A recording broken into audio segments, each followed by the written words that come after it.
আমলিগ কেন আজ মাঠে নামতে পারছে না?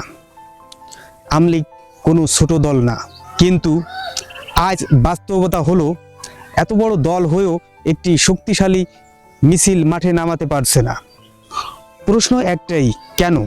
শেখ হাসিনা বারবার নেতাকর্মীদের মাঠে নামার আহ্বান জানিয়েছেন, কিন্তু তৃণমূল থেকে কোনো সাড়া আসছে না কেন? এটা হঠাৎ করে হয়নি, এর পিছনে আছে 17 বছরের জমে থাকা ক্ষোভ। গত 17 বছরে আমলিগ ধীরে ধীরে বদলে গেছে। খাঁটি আমলিগ কর্মীদের জায়গা দখল করেছে তথাকথিত হাইব্রিড আমলিগ। ব্যবসায়ী, সুবিধাবাদী, পরিবারতন্ত্র আর ক্ষমতার আশেপাশে লোকজন দল দখল করেছিল।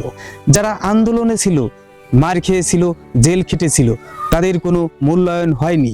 আর যারা হঠাৎ আমলিগ হয়ে গেছে, তারা হয়ে গেছে নেতা, এমপি, ঠিকাদার। ফলাফল কি হলো?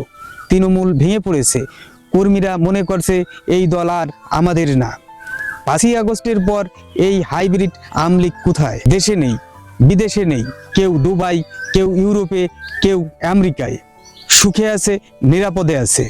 আর তৃণমূল খাঁটি কর্মীরা, তারা আজ হামলা, মামলা, জেল, নির্যাতনের শিকার। ক্ষমতা থেকেও তারা কামাই করতে পারেনি, আর এখন ক্ষমতার বাইরে গিয়ে তারা অসহায়। সবচেয়ে দুঃখের বিষয় কি জানেন? আজ আমলিগের বড় বড় নেতা এই তৃণমূল কর্মীদের পাশে নেই। আইনি সহায়তা নেই, আর্থিক সহায়তা নেই, খোঁজখবর নেয়ার মানুষও নেই। এই অবস্থায় কর্মীরা কেন মাঠে নামবে? কেন জীবন বাজি রাখবে?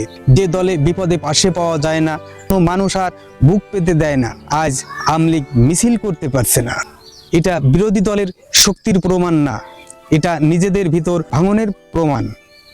যদি আমলিগ আবার দাঁড়াতে চায়, তাহলে হাইব্রিডদের বিদায় দিতে হবে। তৃণমূল খাঁটি কর্মীদের মূল্যায়ন করতে হবে। নইলে দল থাকবে, নাম থাকবে, কিন্তু মাঠ থাকবে ফাঁকা। ভিডিওটি ভালো লাগলে অবশ্যই লাইক, কমেন্ট, শেয়ার করবেন।